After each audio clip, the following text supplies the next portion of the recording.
Arranquemos de lleno con este análisis porque hoy tenemos entre manos una revisión académica sumamente reveladora del autor Gino Ríos Patio. Básicamente, vamos a explorar una idea que nos afecta a todos: cómo ve la sociedad a quienes cometen delitos y, la gran incógnita, cuáles son las verdaderas raíces del crimen. Así que preparémonos para un viaje desde las teorías biológicas más antiguas hasta las críticas sociales más modernas. Es un cambio total de perspectiva sobre cómo entendemos la justicia hoy en día.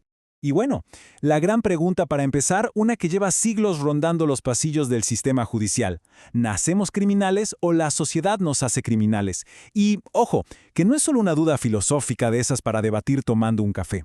La respuesta que un Estado le da a esta incógnita define por completo cómo arma sus leyes, cómo funcionan sus cárceles y cómo nos trata a todos. Sección 1. El mito del monstruo. Resulta que, muy a menudo, el discurso político y los medios masivos nos acostumbran a ver a los criminales simplemente como seres enfermos o monstruos por naturaleza. Y, seamos honestos, es una narrativa súper conveniente.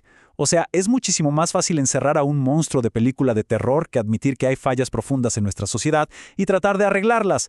Al ponerles esa etiqueta de monstruos, tachamos el problema y simplemente ignoramos qué fue lo que realmente provocó ese comportamiento. Sección 2. La escuela clínica. Pero a ver, esta idea del delincuente como una anomalía biológica no salió de la nada. Tiene raíces históricas muy fuertes en lo que se llama criminología clínica. A finales del siglo XIX, un criminólogo llamado Cesare Lombroso propuso algo que hoy nos suena literalmente a ciencia ficción. Él afirmaba que el crimen era puramente físico. Es decir, creía que con solo medir la asimetría del cráneo de alguien o mirarle la forma de la mandíbula, ya se podía predecir si iba a ser un criminal o no. Básicamente, la culpa era 100% de los genes. Y este determinismo biológico de Lombroso era tan pero tan radical que sus soluciones eran extremas. Él proponía el ostracismo permanente o directamente la eliminación física de los delincuentes que consideraba incorregibles. Su lógica era terrible, pero simple para la época. Si el problema es un gen defectuoso, pues la supuesta solución médica es extirpar el problema de raíz, borrando a la persona de la sociedad, ignorando por completo cualquier factor de su entorno.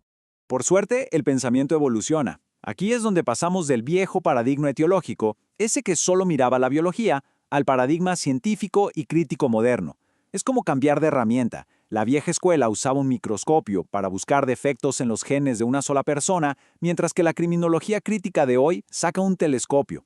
Ahora tenemos una visión macrológica que mira al Estado, la pobreza y las estructuras de poder que realmente crean el ambiente donde nace el delito.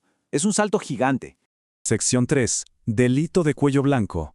Y este salto del microscopio al telescopio es absolutamente clave cuando nos topamos con esta realidad ineludible. Como ya decía Aristóteles hace muchísimos siglos, los crímenes más masivos y destructivos nacen del exceso, no de la necesidad básica de sobrevivir. Porque a ver, si la teoría de la simetría del cráneo del Lombroso fuera cierta, ¿cómo explicamos esos inmensos fraudes financieros planeados desde lujosas oficinas corporativas? Simplemente no cuadra. El determinismo biológico se cae a pedazos ahí. Precisamente, en 1939, Edwin H. Sutherland le dio el golpe de gracia a esa ilusión clínica cuando definió el delito de cuello blanco. Él demostró, con evidencias, que los criminales corporativos y políticos cometen delitos gigantescos, pero no tienen absolutamente nada que ver con ese perfil de anormalidad biológica que siempre le quieren colgar al delincuente de la calle. Queda clarísimo, el crimen no es exclusivo ni de la genética ni de la falta de recursos. Y para muestra, la revisión académica nos recuerda grandes escándalos económicos recientes como los casos de Odebrecht, Ograña y Montero, que ilustran perfectamente este punto. Curiosamente, la sociedad muchas veces tiende a minimizar la gravedad de estos enormes delitos económicos simplemente porque quienes los cometen gozan de muchísimo prestigio social. La indignación y el castigo del Estado rara vez son iguales frente al crimen de cuello blanco que frente a un delito común. Sección 4. El caso peruano. Ahora, si aterrizamos todas estas teorías a la realidad actual y urgente del Perú que detalla el texto fuente, el panorama es de verdad alarmante. El documento señala que el Estado carece casi por completo de un enfoque preventivo frente al crimen. O sea, sin políticas públicas que nazcan de estudiar las causas reales, la seguridad ciudadana se vuelve un laberinto sin salida, trabajando a ciegas y sin un diagnóstico real de lo que está pasando en la calle. Estamos hablando de fallas sistémicas muy profundas. Por ejemplo, el texto resalta algo increíble. la inexistencia de una licenciatura universitaria en criminología. Y si a eso le sumamos que el Estado reacciona de forma puramente punitiva, pues tenemos un sistema diseñado para fracasar. El discurso político se queda en reprimir y en poner penas más duras, pero no hay un interés genuino en investigar y resolver qué es lo que origina el delito en primer lugar. Y bueno, la evidencia histórica es súper contundente al respecto. El enfoque que solo busca castigar es un fracaso rotundo. Repartir sentencias de cárcel más severas a menudo lleva a una mayor reincidencia. ¿Por qué? Porque la cárcel, tal como funciona hoy, simplemente no resocializa. Castigar dejando intactas las causas estructurales del problema es literalmente como intentar apagar un incendio echándole más leña al fuego. Es una estrategia que no aporta ninguna solución real a la comunidad.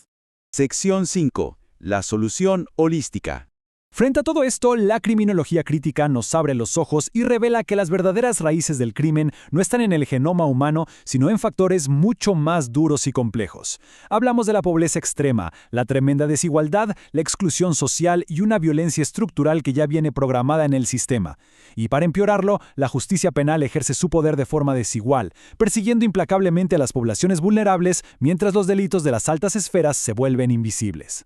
Entonces, la solución real tiene que ser holística y multidisciplinaria. Ya no podemos seguir aislando al criminal bajo un microscopio clínico.